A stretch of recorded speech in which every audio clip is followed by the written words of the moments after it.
for Corey Kluber. Struck him out. Swing and a miss. Corey Kluber. For the Wednesday night Texas, Kluber becomes part of forever. Two Cy Youngs seem like such a distant memory, but he has achieved greatness on this mountain in Texas. He is now part of baseball immortality.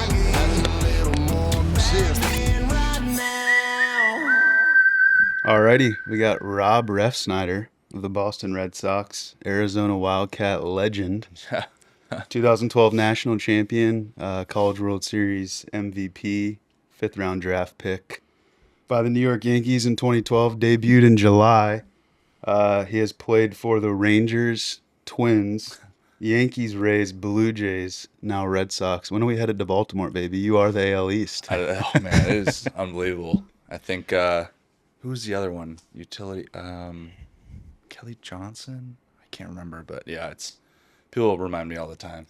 Yeah. Making the rounds. Yeah. Your path and story is awesome. Roller coaster. I'm excited to pick your brain and kind of get a little insight in how you've gotten to where you are today and the ups and downs of that. But first off, congrats. Appreciate it. Two-year playing with contract now, playing with money. How's that been? Yeah, it's kind of surreal.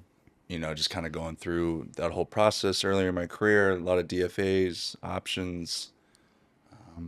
You listed I think there's been like 9 organizations. Sometimes I lose track, honestly. As crazy as that sounds. To get that deal last year, kind of in the beginning part of last year was really surreal. It was a great moment for my family and I, my wife. Just really, really cool. Then there's a team option next year, so who knows what can I guess happen with that. But really surreal, honestly, to say it in one word, I guess. Yeah, I remember the day that you signed it and stuff. There wasn't one person in that clubhouse that wasn't pumped for you. I mean, it was cool to see how excited everybody else was. I mean, obviously you were excited in that moment, but everybody else was pumped too. Do you feel that when you're playing a lot more freely? Or are you just, pro at this point, so you've kind of always played the same? Or do you feel a difference? That's a good question. Yes and no. I think it kind of all started once my wife and I had kids. My oldest is a little over 3 now. Just to get that perspective. I mean, guys talk about all that time. It was so much baseball and kind of that whole lifestyle. So to have my first child really, really was just the most amazing thing, and kind of just put it in perspective that there's a lot just more beautiful and amazing things other than baseball and things like that. So that really helped free up baseball for me, honestly. Just knowing being a father was the greatest joy for me, and obviously baseball matters a lot, but if I don't get a hit that night, if I don't play a good game, it's not the I guess so life and death. It feels like sometimes when you're younger, you're just so like wrapped up in like, I got to do well, I got to do this for the team, I got to do this individual thing. It all slowed down once I had kids, honestly.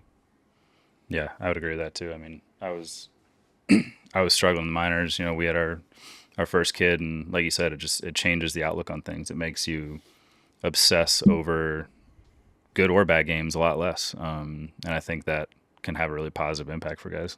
Yeah. How do you deal with those DFAs? Baseball is such a mental sport, and it's just like, guys that go through that sometimes break, and you just overcame it and keep pushing. It is crazy. Every offseason, there seems like there's a couple guys that, you go on trade rumors and you're like, oh my gosh, you got DFA'd again. And it's just like over and over, 5 or 6 times in an offseason. The first time I got DFA'd, I was with the Yankees, and then I got picked up with the Blue Jays. And it's exciting because, you go to another organization and, usually talk to the president of ops or the GM. And, it's just like the first time you're pretty excited, you're nervous. And once it happens a couple times, you almost feel like a little dead inside when it happens. You try not to get too emotional over it, and you just understand it's a business. And I think the hardest part, though, is if you have a significant other or spouse, partner, or whatever, they're along with the ride with you most of the time. If they're not working wherever they're working, if they're traveling with you, so that kind of wears on you that they have to go through this pretty stressful situation at the same time. So yeah, that's the only bummer. If you're single and you're kind of going through it, obviously it sucks. But when you have other people, especially if you have kids too, it's like, damn, this is a grind. It's a bummer, and yeah, that's the worst part, honestly, for me. Do you feel like I feel like so coming out of college, played outfield in college, Yankees want you to move to the infield, right away first season, right? Do you feel like those positional changes almost prepared you in a way for facing something new over and over and over again? New situation, learning something new. Definitely, I played, like you said, I played outfield pretty much my whole life, playing in baseball, just playing other sports, and yeah, I guess I went into it professionally pretty naive about playing the infield and things like that, and yeah, I think you said it best. So it kind of just prepared me for doing something that I wasn't comfortable with, something challenging, very challenging. And yeah, I guess right away, just getting thrown into some adversity, a lot of struggles, a lot of struggles. And yeah, I think that helped prepare me for so many of the roster moves, different clubhouses, and then a lot of various position changes still. Yeah. Did that take away from the hitting at any point at the beginning there when you're trying to learn new positions, haven't played infield? Yeah, I give those super utility guys, like we played with Kike. Yeah. Mookie now. That guy's unreal. That guy's best player in the game. Yeah, you see these guys do it pretty seamless. Like Ahmed Rosario's doing it right now with the Rays. Man, it's just so impressive. And I think as a fan base, we don't appreciate, we do appreciate, but to see those guys just change positions during the game, series to series, it's so impressive. And it definitely affected my hitting. There was days I didn't even like really go to the batting cage at times. You look at the scouting report, you do your homework, but sometimes you would get so engulfed in playing a new position, sometimes at the major league level, and you get so stressed out about it, and definitely took away from my hitting. And yeah, I guess it showed how much there's so much things that go involved. The pitcher on the mound, you want to do well for them, and you just take all those things into account. And learning a new position at the major league levels very challenging. So, yeah, to answer your question, it definitely did. You played first, second, and third in the big leagues. You've played all three of those. Yeah, I definitely.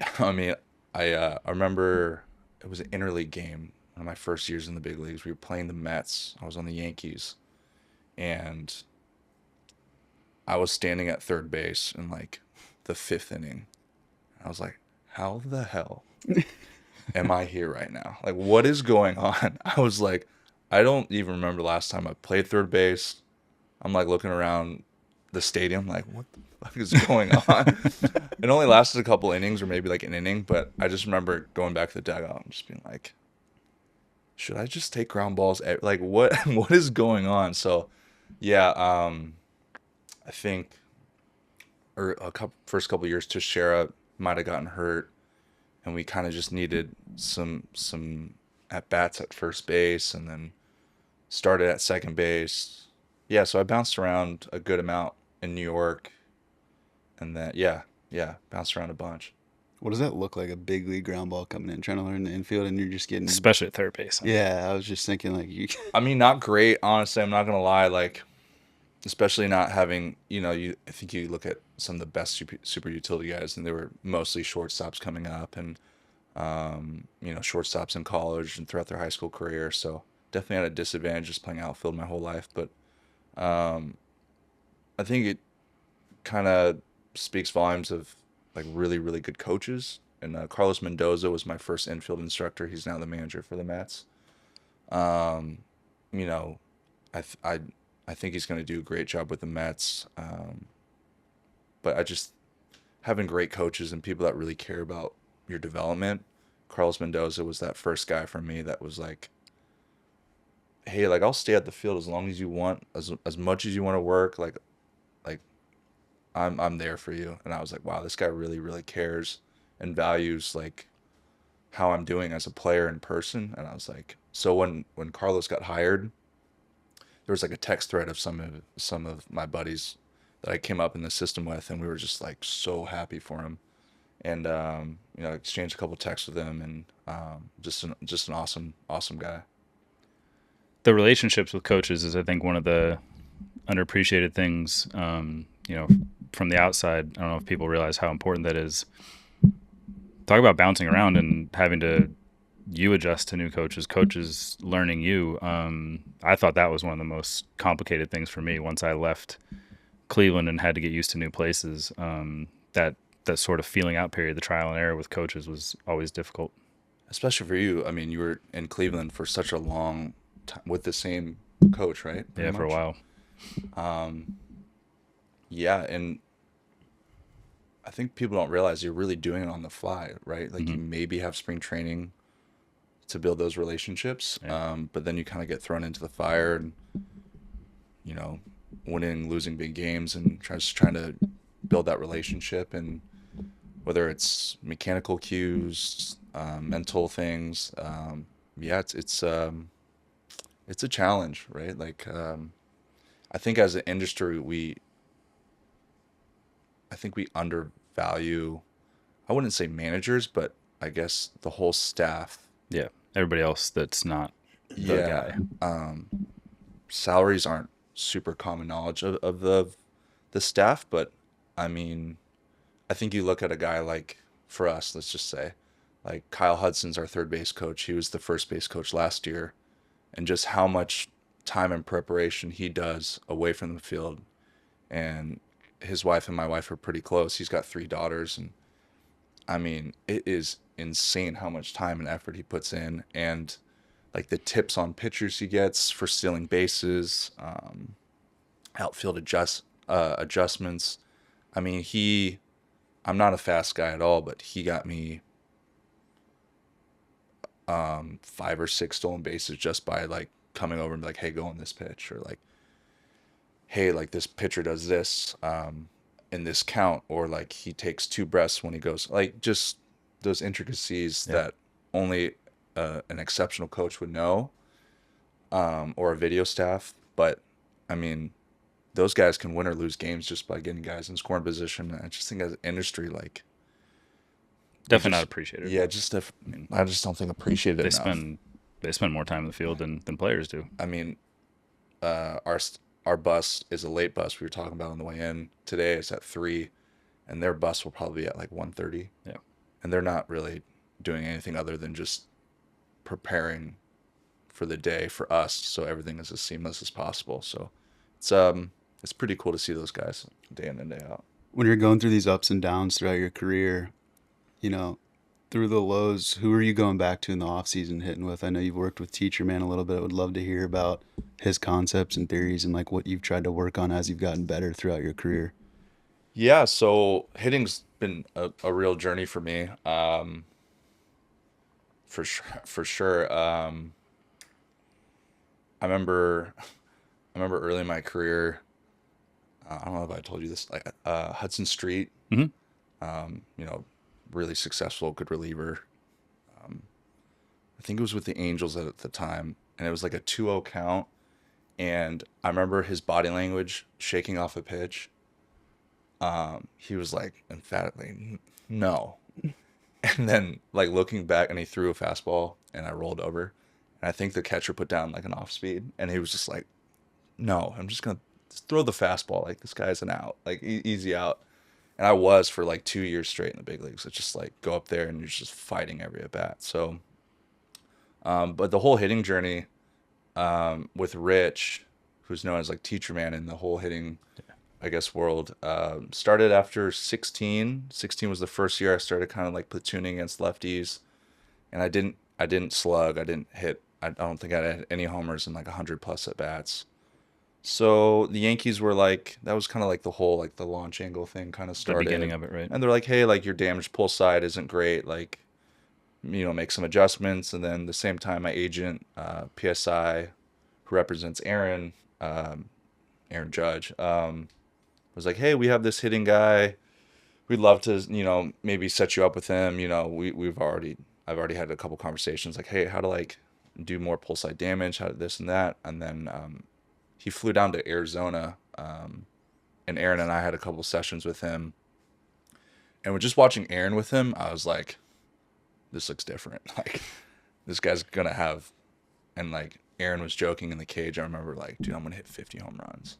I'm like, okay, dude. Like, but then he started hitting on the field. I was like, maybe he will, because I hadn't seen him go oppo like that ever. And it was like incredible. I mean, it was like what you see with Aaron today.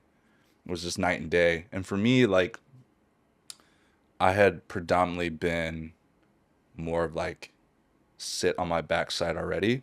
Kind of, if you were to like distribute weight, I was already kind of like a 60-40 guy. I think that started at Arizona, where it was like let the ball get deep and then kind of just like hit it in the 4-hole, hit over the second base. Sometimes guys like drift and do that, but for me, I was always kind of like sit back and wait for the off speed or fastball outside and do that. So when I worked with Rich, I got super over my backside, where I was like underplaying really early and swinging like way too up. So I would clip balls and I would like top spin it over shortstop, where I'd flare it to right.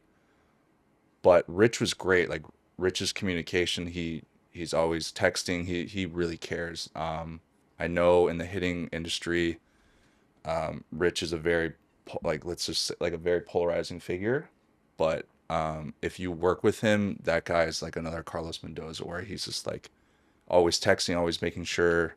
And to this day, sometimes I think like maybe a year ago, he was in Fenway, New York, was in town, and he exchanged a text saying, "Hey, like, this looks great." But I don't work with Rich now. I had to like kind of get back a little bit more to other things, but not to say Rich doesn't have some great things in the hitting.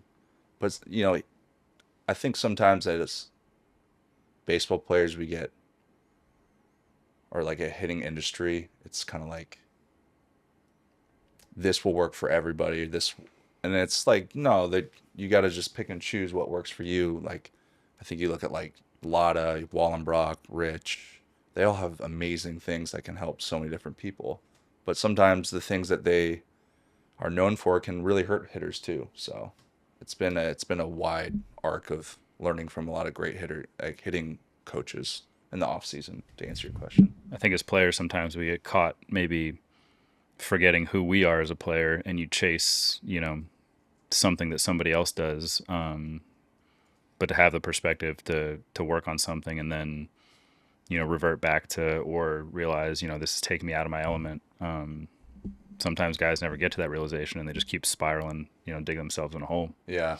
I think of a guy like Nick Pivetta, like last year making that adjustment. And he's like, I spin the ball really well. I'm not going to throw a change. Like, he's like, he was talking about early in his career, like, I'm not going to throw a change up. I'm just going to spin the hell out of it. You look at some of the results now and some of the adjustments he made. But yeah, like sometimes chasing other people's mechanics and pitch types and things like that can be really, really dangerous and can really lead you into some slumps. It seems like Teacher Man's like his philosophy is the videos, like they cater to a guy like Judge. Like what you're saying, like stuff might not work for everyone. I see guys in like college doing like the Teacher Man hover, and it's like, dude, Judge is like, he's huge. He's different than anybody else. Yeah, to Rich's defense, some of those drills are very drastic, but I think the drills came out of the realization that some hitters that he's worked with are super crashy, super like all your momentum's going forward. You have nothing holding you back. So like obviously the hanging back drills and things like that are like a very drastic feel of not doing that, right? Like you look at Kerry Carpenter with the Tigers. That's another guy that I know works with him. Yeah, and I mean he's an awesome player to watch, an awesome hitter, hits for power, average. But yeah, some of those drills are like crazy one way, and then you look at other drills and it's like, you would never.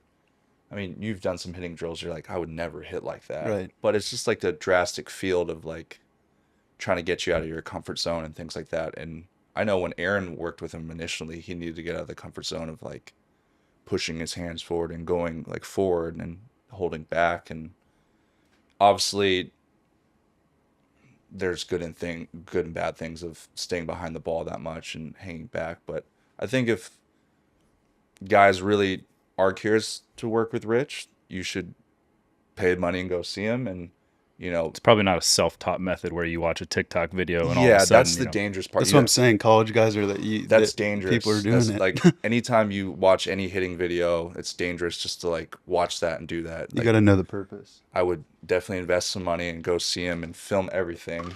Film your conversations, film the feels, the drills, and everything, and then kind of go from there. But if you're a guy who like is just constantly like pushing their hands forward and things like that, then yeah, he's definitely an avenue that you should go see. And there's so many great hitting minds out there, and it's cool, but it's really scary with how accessible they are on social media. Like when I saw Wallenbrock and Rob, who's now the hitting coach for the Dodgers,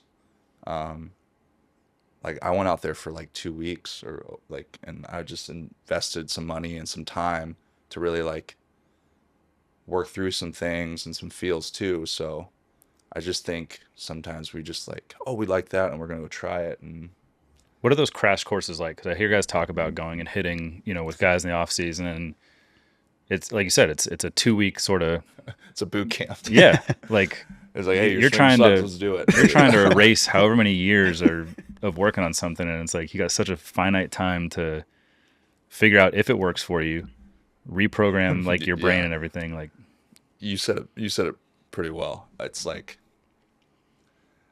when JD Martinez made that huge change, they're like, he did the whole off season. He did all winter ball. Like he did it. He was doing 2 days and stuff like that. And some guys you just can't do that. But I was like, you know what? I'm in such a I was such a feel hitter coming up. I was just like, go to the cage. Oh, that feels good. Like I want that feeling, and then go to the game.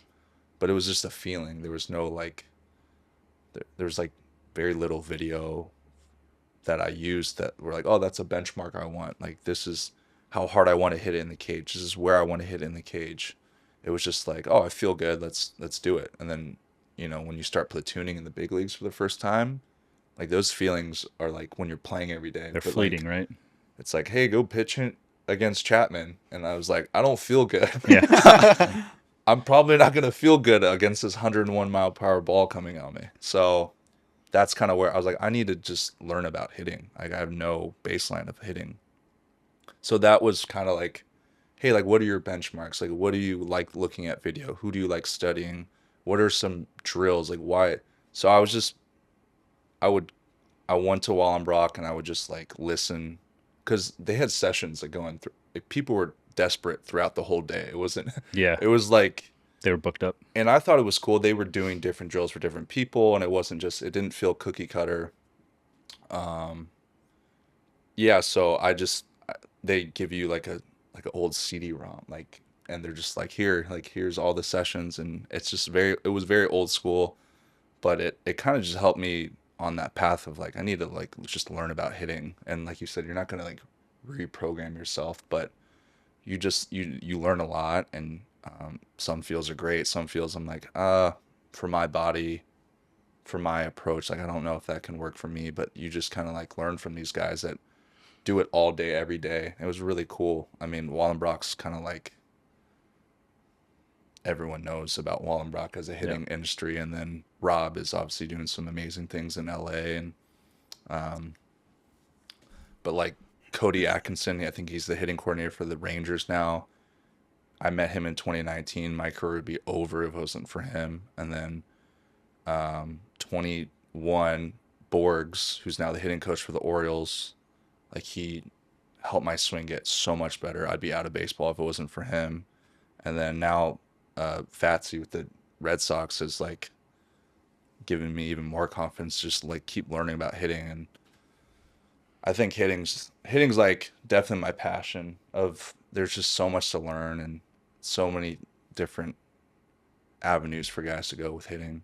It's continuous, right? It's not like you go see one guy go through his crash course, and it's like, all right, it's over. Now I just go out there and see ball, hit ball. Yeah. Like, Pitching's pretty cool right now. I mean, It's what taking a do you big- got on yeah. like pitching, the Yeah, development of it's- pitching now? it's wild how fast things happen now for guys. Like, Yeah. I feel like there's so many examples of guys who they go to a place and develop 1, 2, 3 new pitches over the course of an off season. Yeah. And they're not afraid to break them out, when it matters, like, Yeah. which doesn't make y'all's job any easier. But like when you were coming up, when you wanted to develop a new pitch or feel or whatever, like I mean, yeah, there you just wasn't waited till the game. the tools to assess whether it was good or not like there is now, like Yeah. like guys mess around with a pitch, and you throw a pitch and turn around and look at the iPad, and it's like it'll tell you immediately, like, was that good or was that not good? It's amazing. Like, I don't know if you noticed if you watch games now that like just pitchers will throw a pitch and they'll just be like, oh, man. They'll Immediately. look at, and then hitters, like one of my good buddies is Brent Rooker for the Athletics, and me, Jake Cave, and Brent were texting, and Brent is having one of his hot streaks right now that are just incredible. And in Oakland, I think the exit velocity and launch angle is in like right down the left field line. Yeah. So Brent will hit these home runs, not to blow up Brent on the spot, but Brent will hit these like majestic home runs to center field, and he'll just like look down the left field line, but like way down the left field line. And Jake Cave was like, we were texting. I think Brent had a day game, we had a night game, and Jake's like, "What the fuck is he looking at?" I was like, "Dude, I think he's looking at how hard he hit the ball, if it's gonna be like a homer or not." And then Brent's like, "Yeah, I like hitting and then looking at it, and just like knowing kind of like." Because Brent is an incredibly smart hitter and he knows all of that kind of stuff. So That's the thing, is guys know how to use that information as tools, like how to assess what they're doing now. You hear Glass talk about it all the time. Yeah. He's not afraid to look around or spin around and look at the radar gun, look at his numbers and stuff. And like, guys used to get so mad about they used to that. get shit about that. Like, yeah, oh, you looked at the radar gun after that pitch. I remember that. Yeah, and now it's Like- like guys are encouraged to do it. I feel like in New York, at a time, the only radar gun was at like the top of the scoreboard. Yeah, very, very top. So right. like you couldn't hide it if you were a pitcher and you looked. I remember guys getting flack about that, but like, yeah, it's crazy. I want to hear what analytics and what numbers you look at as a hitter, and then also the pitcher you're facing. Like, are you looking at their vert, and then in terms of as a hitter, are you caught up in the exit velocity, or are there specific numbers you're looking at? Yeah, I guess to start with, like having the pleasure of working with or seeing Justin Turner last year, how he goes about his business, like the best, right? But he had an interesting, like in his cage work, he would work like very methodical and slow, a little bit more like old school in the sense of like low effort, just very like clean. And I remember him one day just being like, I want to hit the ball. I want to hit the ball between like this and like the exit velocity in the cage. He's like alarmingly low. Like as an industry, you would never want to teach that. But then in the game, high and inside fastball, true spin, perfect, clean lines, homer left field line. I'm just like, man, he goes to the cage. He knows what drill he wants to do, what feel, and how hard he wants to hit the ball. And I need to figure that out. Because sometimes you go in the cage and you're like chasing game numbers off unrealistic pitching, and you're just doing, and then in the game you're just fouling balls off. You're like underneath it, and you're like, I need to find the effort level. And it seems very elementary, but like for kids coming up, I think we need to train. Not everyone's the same. Like you can't go in there and just start ripping bats, and you can't, and some guys need that though, and there's other guys who are like, hey, I want to hit the ball 85 off soft toss. Like that's the effort level that will translate to the game. So learning that from Justin, just like watching him every day. So for me in the cage, like I see a lot of, predominantly I face lefties, so I want that lefty angle, and Ben Rosenthal is the guy I work with most, and we have a pretty good routine of like, I only take about like 5 to 6 swings at a lefty angle, just like tossing or like overhand. And then pretty much after that, it's just all mixed. Cause like, I just want the feeling of being able to like stay behind a fastball and off speed, cause that's what matters most. So and then And then usually Fatsy or Dylan Lawson, who's our hitting coordinator now, will do just mixed BP, and I'll just hit mixed BP because that's, for me, that's, I know at Driveline they're great at that. They do a lot of mixed BP, a lot of short overhand, and I think if you're not training that, if you can't hit a off speed down the middle or like stay behind both, I don't know what the percentage is fastball off speed now, but it's got to be 50-50, right? I'd be surprised if there's even 50% fastballs now. Yeah, so if you're a young hitter now, like getting into high school, you got to know how to hit a slider or something going away from you, like middle outside. If not, then you have no shot. So for opposing pitchers, is there anything specific before you're at bat in the dugout on the iPad, like specific numbers you're looking at and how you want to get ahead? I think not specific numbers, because now they've translated those numbers to like, hey, like it comes down to like having really good coaches that you know and trust and relationship. Like Rosenthal will be like, hey, like I think you should aim based off the numbers that I've studied in video. I think you should aim like a ball and a half above or like a ball and a half inside, or like with this hitter's count, he's like 65% or 70% going away from you. So just like stay on that. And really, the days of really feeling like you can cover 2 to 3 pitches, that's over. Like you can't do that. Guys, they throw too hard. The stuff moves too much. You just got to sit like a quadrant or a pitch. And so for me, it's mostly like I really like percentages, just like to get an overall feel. And then when in scoring position, similar guys like me who like go a little bit more right center, but also like my red for hitting is up and in. So knowing like when he's going to expand in or take a shot in. So I'm big on like percentages and just usage, and then relying on my hitting department on being like, I think you should aim here and aim there, or just like watching video. Yeah, so I try not to dive too much into numbers because sometimes that's a lot for me. But just having a good relationship with your coach helps a lot. That idea of aiming somewhere else than where the ball actually is, like when I started talking to hitters and trying to learn like what they're looking for and stuff, that idea blew my mind. I was like, how are you're trying to register where a 95-mile-an-hour fastball is, and then on top of that, where you're pretending it is. Like, yeah. Sometimes it's like, you listen to the most amazing golfers talking about like where they want their shot to start and like where where they want it to land, and so many different of those amazing like intricacies. And sometimes with hitting, I remember we were facing Ohtani last year, and they're like, yeah, he throws 100, 101. He's liking his sweep, like his usage of his sweeper was up that week. So like the sweeper has to start behind your ass for it to be right down the middle. I was like, okay, but like, what if he throws 101 in? Yeah. They're like, you're shit out of luck. You're like, okay, so I'm gonna go up against Ohtani and just look for a ball that starts behind my ass, and know it will end up in the middle, because if you look for it middle, it's gonna be in the other batter's box.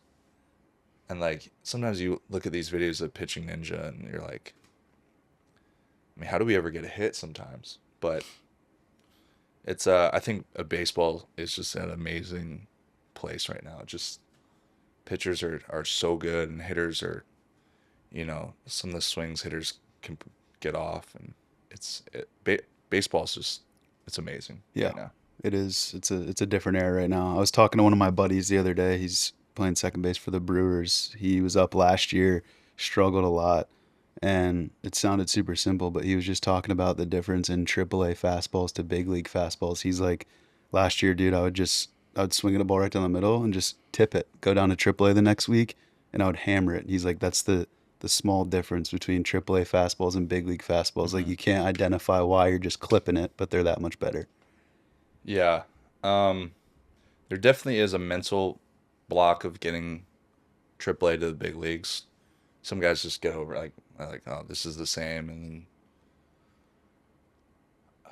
for me, I think the biggest difference between AAA and the big leagues, quality of pitching is just better, Right. like you said. Yeah. But also mistakes. Yeah. Like in an at bat, you'll see probably a good 1 to 2 pitches and at bat maybe that you can move the ball forward and decently hit it hard. In the big leagues, maybe one in a bat, and if mechanically you're wrong or timing you're off, if you're off, I mean, and you fouled off, you're definitely in the box like, I got to grind this out now. Like, I got to shorten my swing. I got to change my approach. Like, you can't just have, like, damage. In AAA, you can kind of have that mindset of, in 4 at-bats, I'll probably get, like, 7 to 8 pitches that I can hit it hard. In the big leagues, I think it's, like, cut in half. And then it's, like, there are some at-bats, though, like facing Kluber, like, you're not going to see a ball in Cleveland. Like, you weren't going to see a ball, like, down the middle, really. It was, like, he was zigzagging the outside, and you're just, like, I hope this is going to sink. If it goes off the edge, like, I'm going to weakly ground out. So, like, there's a big difference in AAA and big leagues, yeah. I think guys know where their misses are in the big leagues. You know, Yeah. it looks like guys never make mistakes. They do make mistakes. They're missing in the right spots to not hurt themselves more often than not. Couldn't agree with you more. Like, Klub knew, like, hey, like, if I want to make a mistake, I'm going to make a mistake in my advantage and what I want to do. And then in AAA, it's like a sinker, it just runs like middle in, like homer kind of thing. And but that's what the minors are for. You're learning at the highest minor league level of just trying to make better mistakes. Yeah, the the quality of mistakes. Yeah, It's funny just because like I only played in college and we get scouting reports, but it's like, is this pitcher, does he even know what his own scouting report is? Like half these guys don't even know where the ball is going. It's just crazy to think like when you're up there pitching, how confident were you that you knew where your catcher was setting up, you were going to hit his glove? I think it's just like y'all hitting. Like there's days where your swing feels better than others. There's days where your delivery feels better than others, and you feel like you can put it wherever you want. And there's days where it feels like you're supposed to be throwing with the other hand, and it's just trying to manage your way through it. Whereas you get up there for an at bat and you're facing Chappie and you don't have a good feel, and it's like I just got to find a way to make this work. I think that's sometimes a dangerous part of. I mean, Klub's can talk about this, like having the iPad. Yeah. Because sometimes we'll be like so locked in on the iPad of like your at bat that you kind of lose sight of what's going on in the game. I sound very like old right now. Like, no, but it's true. Like, iPads. I think iPads are great, but like, how do you know if the pitcher doesn't have a feel for a certain pitch if like you're not really like locked in on it? Yeah. But like, if you have great coaching and hitting department, things like that, that's not really a problem because they'll be like, hey, he doesn't have the feel of that pitch. But I think it's interesting though that when you talk about college and your scouting reports in college, like, did you guys get scouting reports though back when you were at Arizona? I don't think so. I don't remember getting like hitter scouting reports in college. There wouldn't be a point. I think where it's at now in college is like with the technology and data, like we're using the same stuff you guys are, but it's like I said, these pitchers, it's like when I'm going up there to hit, I'm like, does he even know where he throws the ball most, or is he just throwing the ball? It is amazing, like the development of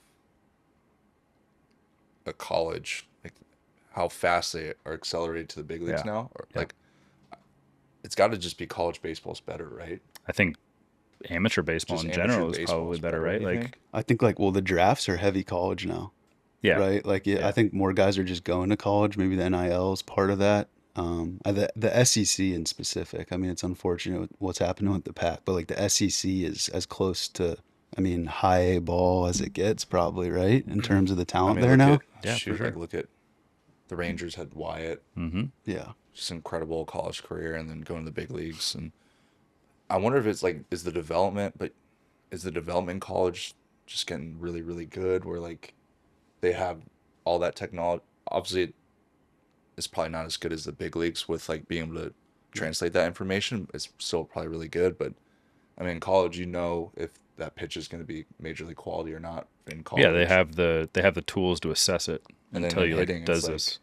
I know talking to our scouting, they're like, yeah, like he hits this bat speed mark, or he impacts the ball really, really well. Mm-hmm. Like it's translating well. Like his strike zone awareness, his chase percentage.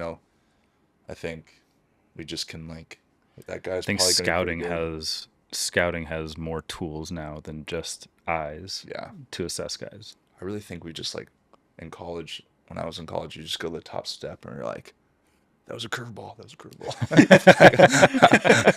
God, I feel so Yeah. old, but I really think then like the hitter would run in and be like, it was more a slider, you know, it was like this shape, and you're like, okay. The other thing's post-COVID, though, like they cut out all the levels in pro ball. So those guys that when you were in college would have maybe been in like rookie ball are now going to college. I Yeah. mean, look at like Skeens was in the World Series last year. Like that dude's a legit big league pitcher. I feel, like, yeah, I feel really bad for a lot of those student athletes and professional players that really got shafted because of that whole thing. Just, you know, getting squeezed out. You know, potentially there's a couple big leaguers in that whole thing that never got the opportunity. Yeah. You know, maybe they're like a late draft pick, and you know, I think we see all the time really good major league players that weren't highly touted prospects and things like that, and they just got crunched out. It sucks. You know, sometimes I talk to guys when I'm working out and they're still in the game and they're like, oh, I got crunched out, and you're like, oh, it sucks. But yeah, that the whole thing that really accelerated so much development. And yeah, I mean, he's fun to watch. I faced him before I faced him when he was at Air Force, and Mm-hmm. we just looked at him. We were like, dude, this guy, like, he might be a big league catcher. He raked. He didn't even pitch. Yeah. He would just get up at the end of the games and chuck like 93 to 95, and then he goes to LSU and links up with that big league pitching coach, Wes Johnson, and he starts throwing 100. Wes Johnson, I had him in I Minnesota. would say that's probably another thing that contributes to it too, is that so Wes goes Yeah. from a big league job to a college job, and I think there was a point in time where that transition wouldn't have happened, but these guys have access to great coaches just like big league players do now. Yeah. It is cool to see great coaching at different, you know, different levels and things Yeah. like that. I want to dive into your college experience, Arizona. Andy Lopez. I've heard many stories of him. You should try to get him on the podcast. I'm not gonna say any names, but there's some videos that are still surfacing that we've heard, like there's recordings of Andy Lopez rants. Does this guy just as advertised? Man, I love Andy. Like, Andy was like a dad for me when I was in college and still like out of college. It's funny when alumni would come back and they're like, no, my Andy was I had better stories with my Lopez, because he was at Cal State Dominguez Hills, then Pepperdine, then he went to Florida, then came to us at Arizona, and just like, yeah, intense, standards. Those are the two words that come to mind. Just like, he had rules, he had standards. If you didn't hit him, he would be intense, either that you quit or like you met his standards. And he treated me great. He treated our classes great. He it's just a typical old school college coach. Just one of the best out of his athletes, and he cared. Just wanted you to grow up and be a man. I mean, shoot, looking back at it, you're 18, like, you're figuring stuff out. Yep.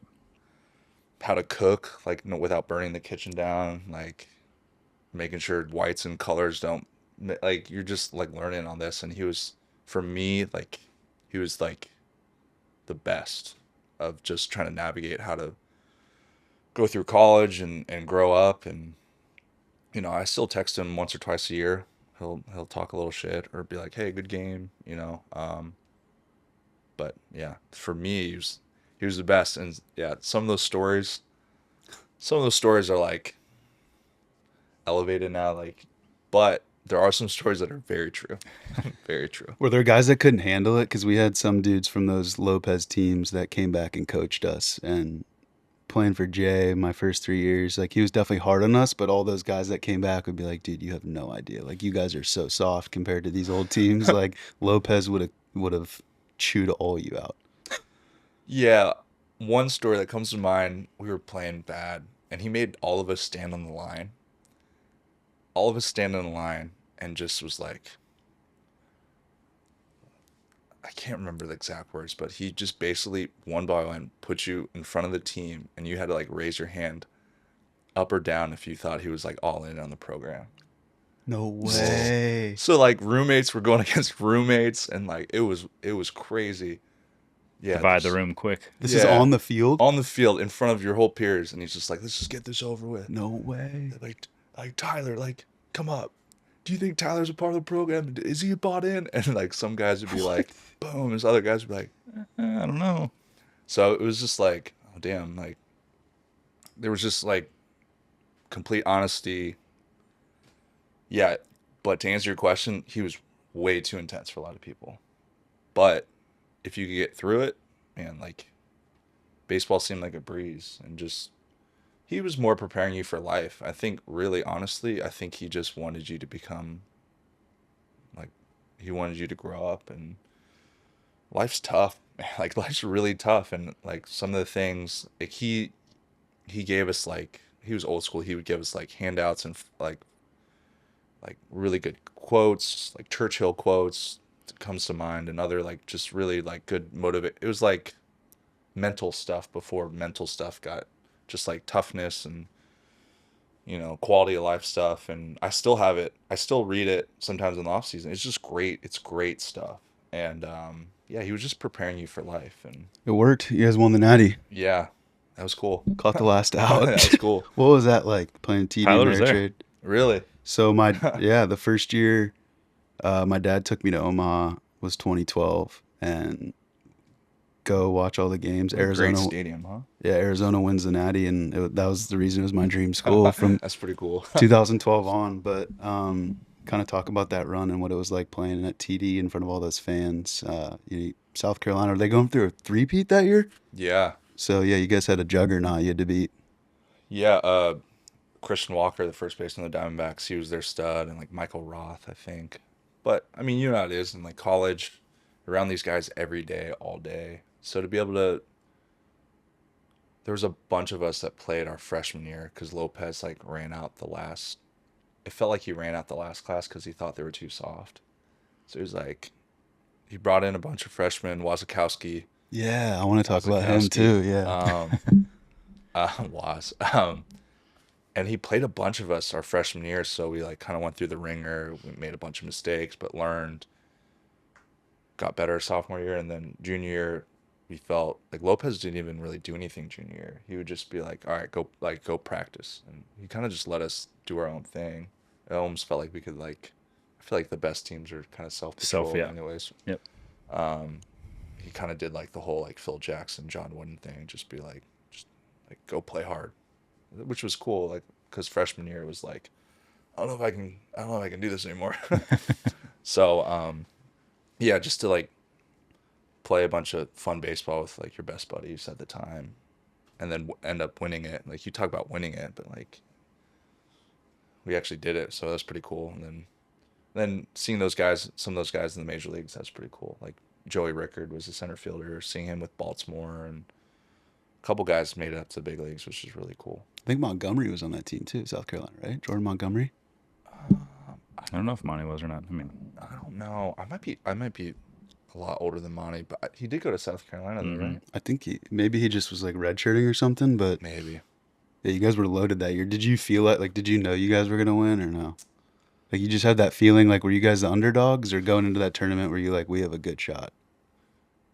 We definitely knew we were good going into the year, but then going to the, like, when you get to Omaha, you kind of realize, like, anyone can win. But obviously South Carolina was going into it as a two-time champion. And we almost lost our first game. We went to extra innings. I remember that. I didn't, so Heineman is on our team now. He went to UCLA. And he was, like, going through the World Series, like, out by out. I was like, man, I don't remember this. I do remember we beat you though. Just to give Heine a little flack, but I think UCLA and Oregon were probably better like, on paper than us. They had more talent and things like that, but we just got hot at the right time, and yeah, that was fun though. That was really fun. Yeah, some of the best memories. I didn't even know Waz was on your guys' staff till last year. He's a head coach at Oregon now. He's turned that program around. He left our junior year though. The year you went to Omaha, he wasn't there? The year we won, he left to go, I can't remember where. But yeah, I mean, we all love Waz. I mean, he's a great coach, great recruiter, but he ended up. I mean, I think it was like a too good of a deal to pass up type of thing. So, and then we brought in Siegel, and great energy. He was fun to be around, and solid coach. He still texts me too. Just a good guy, and yeah, it was. Yeah, but Waz left. I'm almost positive that he left before the season started. One trivia question for you. Yeah. How many other Korean-born players are there in the MLB right now, aside from yourself? And we're going to go down the list of names, too. I'm not good at this. Put you on the I'll spot. give you the names if you can. G-Man Choi's in AAA right now. I know that, right? Yeah. I guess I have him down as one, but Bay. Right? With the Pirates? mm-hmm. Yeah, I'm doing bad. I don't know. There's 5 others. The names are Ji Hwan, G-Man, Hai Sung, Jung Hoo, Hoi Jun, and Rob. Rob Refsnyder. Those are the 6. Oh, man. Yeah. They asked me to do the WBC or, like, consider it. I was Yeah. like, Rob Refsnyder and freaking... Yeah. One question. When you go back to Baltimore, Yeah. how long does it take you to look at the center field wall? It stares at me, for sure. Like you walk up the dugout steps, does it catch your attention Yeah, I right was away? like, damn, you got me. I forgot that was you till Corey Yeah. texted the picture last night. I was definitely remember that. Yeah, but dude. Yeah, I'm like, Grounds crew savage. savage. Yeah. There's a nice, like, girl, too. She was, like, taping it. Yeah, So when you savage. came out the next day, it was taped up. No one told you it was there. You just walked out to it. Oh, I mean, the guys, it's like such a surreal moment. All the guys, it's going to happen kind of thing. So you're like, just get it over with. Yeah. Get it over. Yeah. Good stuff, Rob Refsnyder, Arizona legend, Boston Red Sox, MLB journeyman. We appreciate you coming Yeah. on.